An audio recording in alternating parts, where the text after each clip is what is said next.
नाज़रीन, आज बड़ी अहम समाअत हुई है जिसमें 4 दरख्वास्तें जो हैं वो प्रोसीड हुई हैं। कल रात जो हमने लाइव किया था उसमें आपको बताया था कि दुआ के ज़हीर की जानिब से कौन सी अहम दरख्वास्तें जो हैं वो दी गई हैं और उसके क्या मुतवक्का फ़ैसले आ सकते हैं। तो आज 3 दरख्वास्तें जो हैं वो ज़हीर अहमद की तरफ से थी और एक दरख्वास्त जो है वो मेहदी काज़मी की तरफ से थी, जिसमें कुछ यूट्यूबर्स के हवाले से बड़ी अहम ख़बर है।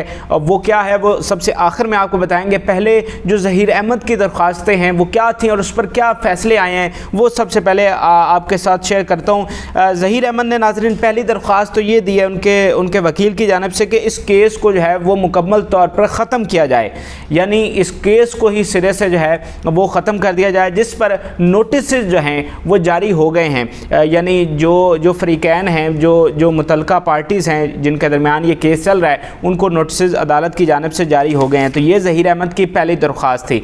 दूसरी उनकी दरख्वास्त ये थी कि उनके जो अकाउंट्स हैं वो फ्रीज़ किए गए थे और उसको डीफ्रीज़ किया जाए, और इस पर भी अदालत ने अपना फ़ैसला सुनाते हुए ज़हीर और शबीर जो भी उनके फैमिली के अकाउंट्स हैं उनको डीफ्रीज़ करने का जो है वो ऑर्डर दे दिया है। इसके अलावा उनकी तीसरी एप्लीकेशन थी कि उनको सिक्योरिटी के तहफ़्फ़ुज़ात हैं तो उनको सिक्योरिटी दी जाए।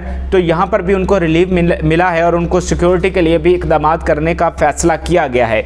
तो बज़ाहिर आपको ऐसा लग रहा होगा कि ये आज का दिन तो ज़हीर के हक़ में रहा है। जो उन्होंने एप्लीकेशन सबमिट की थी वो सारी मान ली गई हैं और आज ज़हीर की और उनकी फैमिली की जीत हुई है और उनको अदालतों की जानिब से बड़ा रिलीफ मिला है। दरअसल कोई रिलीफ नहीं मिला और कोई उनकी जीत नहीं हुई। इसके हक़ाइक़ जो हैं ये तो मैंने आपको वन लाइनर बताया कि क्या दरख्वास्तें थी और उनका क्या नतीजा आया है। जो अंदर की कहानी है वो मैं आपको बाद में बताता हूँ। और अब चौथी जो दरख्वास्त है वो मेहदी काज़मी साहब की जानिब से थी और उसमें जो यूट्यूबर्स हैं जिनमें ज़ुनैरा महम साहिबा हैं, अली जाफ़री साहब हैं, आसिफ़ साहब हैं, मियाँ आसिफ़ साहब, और जो सहाफ़ी बिलाल अहमद साहब हैं, उनको तौहीन अदालत के नोटिस जारी किए गए हैं। आप इन चारों को रोज़ाना शाम लाइव देखते हैं। तो इन चारों को मेहदी काज़मी साहब की तरफ से बज़रिया जिब्रान नासिर जो कि उनके वकील हैं, तौहीन अदालत का नोटिस भिजवाया गया है और इसके लिए उनको 11 अगस्त के नोटिस भेजेंगे और 11 अगस्त की उनकी वहाँ high court, Sindh high court में उनकी पेशी होगी। अच्छा, इसमें मौक़िफ़ क्या इख्तियार किया गया है? इसमें मौक़िफ़ ये इख्तियार किया गया है कि ये जो 4 लोग हैं जिनको नोटिस जारी किए गए हैं ये जुडिशरी को मलाइन कर रहे हैं और जो अदालतों ने दुआ ज़हरा को माइनर कहा है तो ये अपने यूट्यूब चैनल पर बैठ कर इस चीज़ का मजाक उड़ाते हैं कि वो माइनर नहीं है और इन्होंने कमसन बच्ची के इंटरव्यूज़ वगैरह किए हैं। तो ये एक मौक़िफ़ इख्तियार किया गया है और इनको जुडिशल कंटेम्प्ट के जो है वो नोटिस जारी किए गए हैं और 11 अगस्त को इन सब की जो है वो सिंध हाई कोर्ट में पेशी होगी। अब इस हवाले से जो बेंच बनेगा उस हवाले से आपको ये बता दूं कि जो बेंच दुआ ज़हरा का केस सुन रहा है उसने ये तौहीन अदालत वाला केस सुनने से इनकार किया है और इस एप्लीकेशन को चीफ जस्टिस जो कि सिंध हाई कोर्ट के चीफ जस्टिस हैं उनकी तरफ भेज दिया है। वो जो भी वो बेंच बनाना चाहें वो बना सकते हैं। उनका क्या मौक़िफ़ है? उनका ये मौक़िफ़ है कि क्योंकि ये बातें हमारे ख़िलाफ़ की गई हैं और हम इस केस को सुन रहे हैं तो हो सकता है कि लोग कहें कि ये बाइस्ड हैं या हम अपना कोई इसमें गुस्सा निकालें कि इन्होंने ये हमारे ख़िलाफ़ बातें की हैं। तो इसलिए हम नहीं चाहते कि कोई ऐसा जानिबदारी वाला मामला आए। तो उन्होंने एप्लीकेशन जो है वो चीफ जस्टिस साहब सिंध हाई कोर्ट के जो है उनको भेज दी है और वो अब इस पर बेंच बनाएंगे, खुद सुनेंगे, क्या होगा वो आगे पता चल जाएगा। लेकिन तौहीन अदालत के जो नोटिस हैं वो इन 4 लोगों को जिनके मैंने आपको नाम बता दिए इनको भेज दिए गए हैं और 11 अगस्त को जो है वो इनकी पेशी होगी। अच्छा, अब आ जाते हैं 1 बाय 1 जो ज़हीर की दरख्वास्तें थी और जिन पर फैसले आए हैं। क्या उनको रिलीफ मिला है? तो नहीं, बिल्कुल रिलीफ नहीं मिला और आपने किसी तरह की अफवाह पर कोई फोकस नहीं करना। मैं हक़ाइक़ आपको बता देता हूँ और ये हक़ाइक़ जो कानूनी माहिरीन हैं उनके साथ डिस्कस करने के बाद मैं आपसे शेयर कर रहा हूँ। दरअसल ये पहली जो दरख्वास्त थी कि केस को ख़त्म किया जाए, ये नाज़रीन कोई ऐसी बड़ी बात नहीं है। केस करना हर एक बंदे का हक़ होता है और वो केस कर सकता है। अब वो उसमें नोटिस जारी किए होंगे दोनों जैसे दूसरी तरफ मेहदी काज़मी साहब है, उनको नोटिस जारी हुआ है, तो उनके वकील जिब्रान नासिर साहब आएंगे, वो अपने दलाल देंगे और उसके बाद ये केस जो है नालन मतलब ये ख़त्म हो जाएगा, ये दरख्वास्त जो है इनकी ख़त्म हो जाएगी अगर जिब्रान नासिर जो है अपने दलाल जो हैं वो मनवाने में कामयाब हो जाते हैं। यानी खाली के ये दरख्वास्त दायर करने से कुछ भी नहीं हुआ, कोई रिलीफ उनको नहीं मिला। अब इस पर दोनों पार्टीज़ के दलाल होंगे। मिसाल के तौर पर ज़हीर का जो वकील है वो ये साबित करेगा कि ये केस क्यों ख़त्म होना चाहिए। अगर वो साबित कर देता है तो बहुत अच्छी बात है, फिर हम कहेंगे कि हाँ उनको रिलीफ मिला है।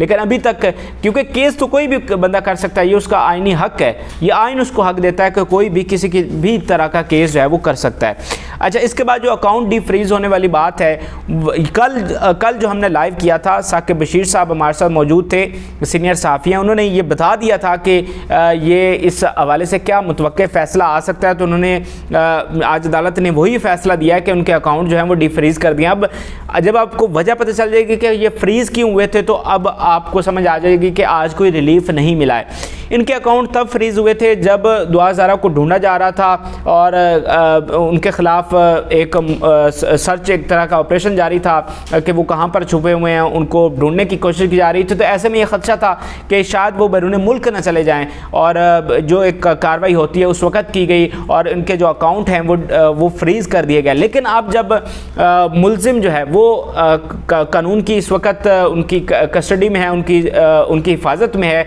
और कोर्ट में पेश हो रहा है, तो फिर अकाउंट फ्रीज़ करने की कोई ज़रूरत बनती नहीं है। अदालतें तो खुद कहती हैं कि हम डी फ्रीज़ करते हैं और आप आएँ अदालतों में अपना केस लड़ें और या बरी हो जाएं या फिर जो भी कानून के मुताबिक फ़ैसला है। तो ये होना ही था, उनके अकाउंट डी फ्रीज़ होने ही थे, क्योंकि अब वो अदालतों में आ रहे हैं, वो कौन से छुपे हुए हैं। या तो वो छुप जाएँ तो फिर अदालतें ये स्टेप लें, यानी अगर ज़हीर अगर पेश ना होते और वो छुपे हुए होते कहीं और फिर उनकी एप्लीकेशन जाती डी फ्रीज़ होने की, तो कभी भी ना होते ये डी फ्रीज़। आज वो खुद अदालतों में अपना मुकदमा जो है वो लड़ रहे हैं, तो फिर फ्रीज़ रखने की कोई गुंजाइश बनती नहीं। और इस तरह जो डी फ्रीज़ हुए हैं उनमें जो ट्रांजैक्शंस होंगी, जो पैसे आएंगे, जो निकाले जाएंगे, वो भी सर्विलेंस में होंगे और उनका रिकॉर्ड जो है वो भी मौजूद होगा। तो इसमें कोई ऐसी बात नहीं है। फिर तीसरा जो मामला है सिक्योरिटी तहफ़्फ़ुज़ात का, तो इसमें बहुत अच्छी बात है, जितनी मैक्सिमम मैं कहता हूँ सिक्योरिटी रिक्वायर्ड है ज़हीर अहमद को, शबीर को और उनकी फ़ैमिली को, वो उनको मिलनी चाहिए। सिक्योरिटी तो वैसे भी जान माल की हिफाजत करना रियासत की ज़िम्मेदारी है और रियासत का ये फ़र्ज़ है कि वो हर शख्स की जान और माल की जो है वो हिफाजत करे। तो और ऐसा हाई प्रोफाइल केस में अगर वो कह रहे हैं कि हमें, और जो उनकी वालिदा ने प्रेस कॉन्फ्रेंस की थी उसमें भी कहा था कि मेरे बेटों पर हमला हुआ है, पता नहीं हुआ या नहीं, बहरहाल उन्होंने ये कहा। तो सिक्योरिटी अगर वो कह रहे हैं तो उनको मिलनी चाहिए। और देखें सिक्योरिटी कौन देगा, हुकूमत ही देगी ना, सिंध हुकूमत ही देगी। तो उनकी कस्टडी में होंगे, उनकी हिफाजत में होंगे, उनकी नज़रों के सामने होंगे, तो भाग तो नहीं सकेंगे। मतलब इसमें क्या कौन सा रिलीफ मिला है अगर उनको सिक्योरिटी मिल जाएगी तो अच्छा ही है ना। कहीं वो छुप नहीं सकते, कहीं वो जा नहीं सकते, कहीं वो भाग नहीं सकते, कानून के सामने होंगे। जब वो अदालतें बुलाएंगी उनको वहाँ पर पेश भी होना पड़ेगा। तो जब आप पहले वन लाइनर सुनते हैं तो आपको ऐसा लगता है कि रिलीफ मिला, लेकिन जब आप इसके हक़ाइक़ जानते हैं और कानूनी तरीके से इसको देखते हैं, ये कोई रिलीफ नहीं मिला है। अब 1 अगस्त को, 1 अगस्त को बड़ी अहम पेशी होगी और उस पर अदालत जो है वो अपना चालान पेश करेगी। और ज़हीर की और उनके जो हम ख्याल लोग हैं वो ये कह रहे हैं कि ये C क्लास चालान होगा जिसमें कोई ऑफेंस नहीं लगेगी। लेकिन जो मेहदी काज़मी साहब हैं, उनके वकील या उनके जो हम ख्याल लोग हैं वो ये कह रहे हैं कि ये बड़ा सख्त किस्म का चालान होगा जिसमें ऑफेंसेस जो हैं वो लगेंगी ज़हीर पर। और उस दिन अगर ज़मानत पर जो ज़हीर अहमद की प्रोटेक्शन बेल अगर उस पर बहस हो जाती है तो फिर उसकी भी वो ज़मानत खारिज हो सकती है और ज़हीर को गिरफ़्तार भी किया जा सकता है और वो जेल भी जा सकता है। तो ये मैंने आपको आज की जो पेशी थी उस पर मुख्तसरन बताया। उम्मीद करता हूँ कि आपको पसंद आएगा। आपको कोई सवाल है तो कमेंट सेक्शन में ज़रूर शेयर करें। आपको अपडेट करते रहेंगे। इजाज़त दीजिए, अल्लाह हाफ़िज़।